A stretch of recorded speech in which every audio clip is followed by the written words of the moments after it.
Pemenangnya adalah Three Faces in the Land of Sharia. Sutradara Davi Abdullah, produser Mas Rido Rambe.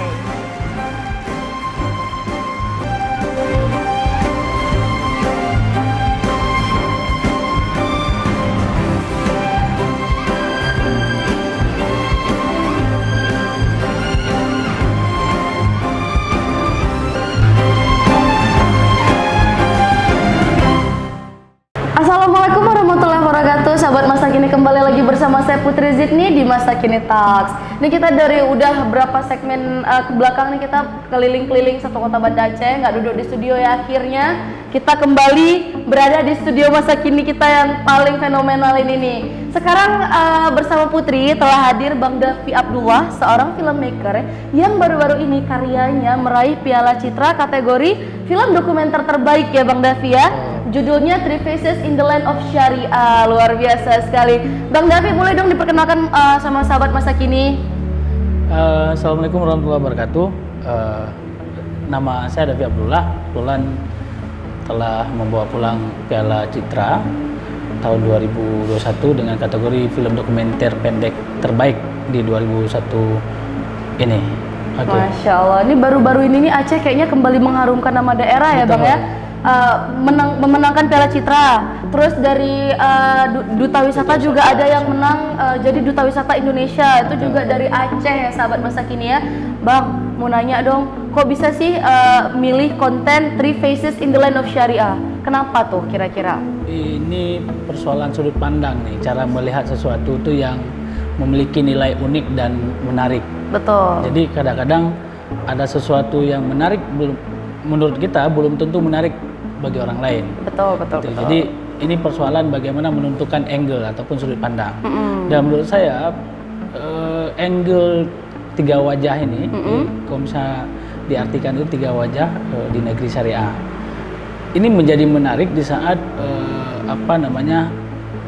ada sesuatu yang memang kita bisa melihat hal unik dan menarik dari sisi lain, dan kemudian bisa diinformasikan ataupun dikemas ke dalam sebuah dokumenter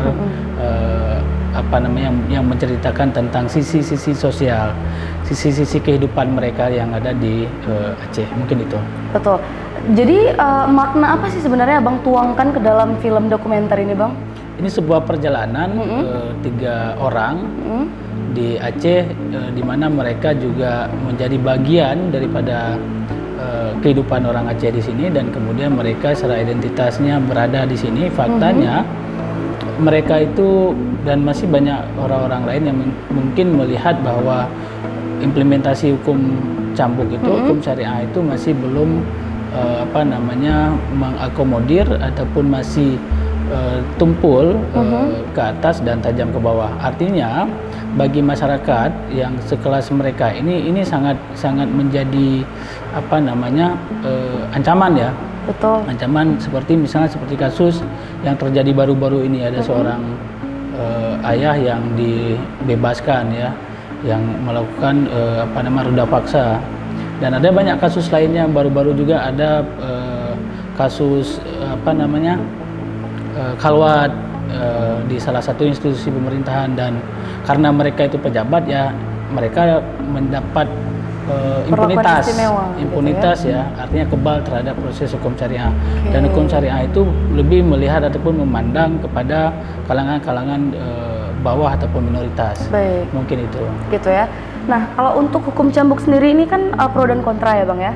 Kayak sebenarnya banyak beberapa regulasi yang ditetapkan di Aceh ini tuh yang menuai pro dan kontra. Contohnya WH juga begitu, hukum cambuk. Banyak juga orang dari luar yang berpendapat bahwa nggak perlu sebetulnya hukum cambuk ini diperlihatkan ke masyarakat di luar Aceh gitu, karena seperti tidak manusiawi gitu ya. Itu gimana menurut pendapat Abang sendiri? Kalau penerapan hukum syariah, saya sepakat bahwa hukum itu tetap menjadi sebuah formulasi untuk melakukan tindakan dan hukuman. Kan itu yang paling penting. Yang jadi persoalannya bagaimana hukum itu bisa setara, artinya melihat orang yang berhadapan dengan hukum itu setara, artinya siapapun mereka, hukum itu harus ditegakkan. Betul.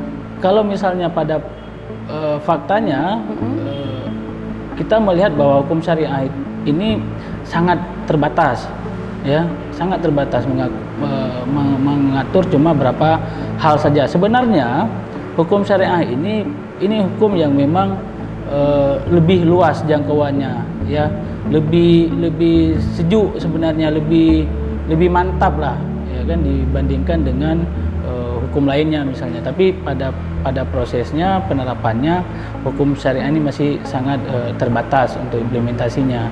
Ya cuma bisa menghukum misalnya persoalan kamar, persoalan khalwat, ya mesir misalnya. Kenapa persoalan-persoalan lain yang memang sangat kentara terjadi di Aceh misalnya, pencurian, ya kan, korupsi misalnya, dan banyak hal lainnya semestinya itu juga dipandang penting untuk dituangkan ke dalam penerapan hukum syariah. Mungkin itu ya.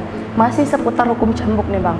Jadi baru-baru ini nih Putri dengar isu bahwa hukum cambuk ini kan menarik ya bagi masyarakat luar gitu. Jadi sektor pariwisata ingin membuat hukum cambuk ini sebagai salah satu wisata baru di Banda Aceh. Itu menurut Abang sendiri gimana tuh? Saya nggak melihat bahwa ini sebuah objek wisata ya. Ini sebuah konsekuensi dari hukuman cambuk. Artinya ini penerapan hukuman ini, sanksi ya, biar si pelaku itu jerah.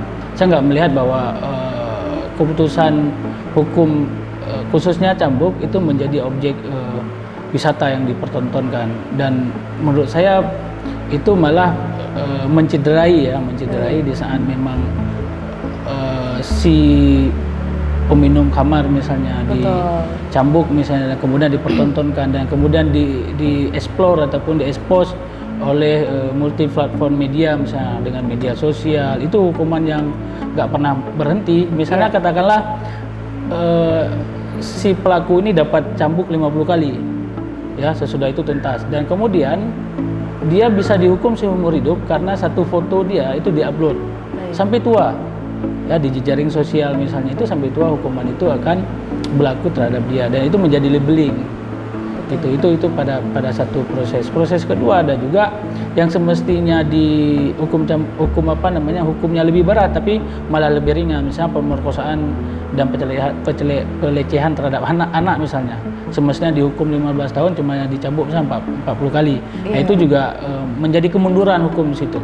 Nah, kenapa yang tidak misalnya sesudah dicambuk mungkin dipenjara lagi, mungkin semacam itu. Ya saya melihat bahwa banyak fakta-fakta, ya ini perspektif film ya, kita nggak menjudge bahwa ini salah dan itu benar, tapi objektivitas kita melihat bahwa banyak fakta-fakta yang terjadi demikian, dan itu kita rekam dan kita kemas ke dalam sebuah dokumenter. Oke. Pesan apa sih Bang yang Abang ingin sampaikan kepada masyarakat melalui film dokumenter ini Bang?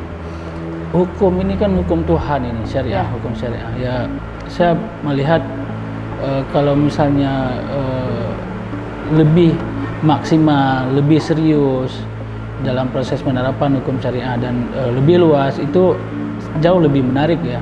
Jadi kalau misalnya orang di luar Aceh ataupun orang non muslim melihat bahwa selama ini penerapan hukum syariah itu ya ala kadar ataupun apa gitu, dan cuma menyentuh persoalan-persoalan yang sangat persoalan-persoalan yang tidak besar gitu. Kenapa hukum syariah tidak menyentuh persoalan-persoalan besar misalnya kayak korupsi dan sebagainya. Dulu pernah ada wacana itu kan dirajam kan, sama Sairwandi itu ada wacana bahwa korupsi ya dirajam, walaupun kemudian dia diputuskan misalnya di pengadilan tipikor KPK bahwa dia bersalah melakukan korupsi.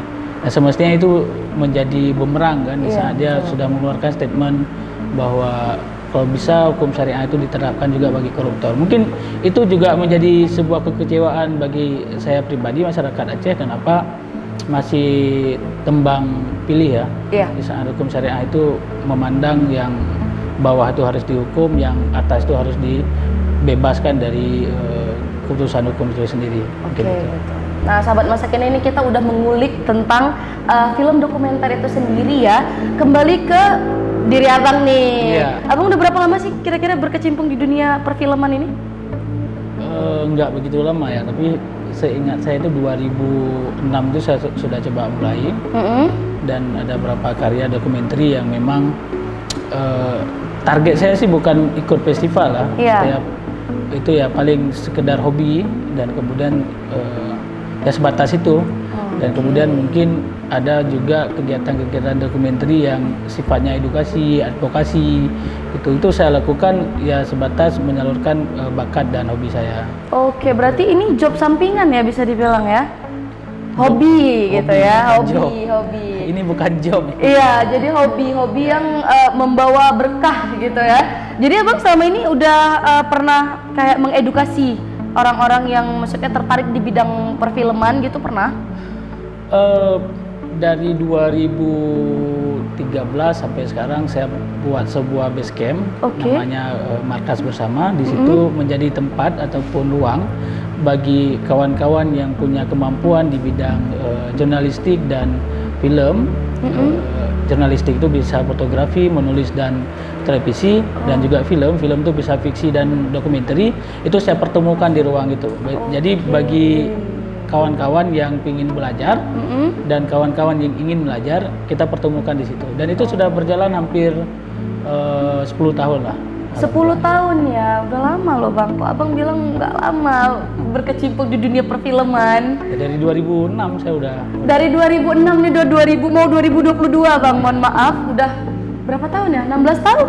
Ya, hampir 16 tahun. Hampir 16 tahun, luar biasa sekali sahabat masa kini. Ini buat kalian juga ya, buat sahabat masa kini di luar sana yang punya bakat kayak Abang Davi bilang tadi, mungkin perfilman, jurnalistik atau lain sebagainya, bisa nih gabung di komunitas Basecamp ya bang ya namanya ya. Oke, gitu. Kalau yang Three Faces in the Land of Sharia ini bisa dilihat di mana? Ini independen.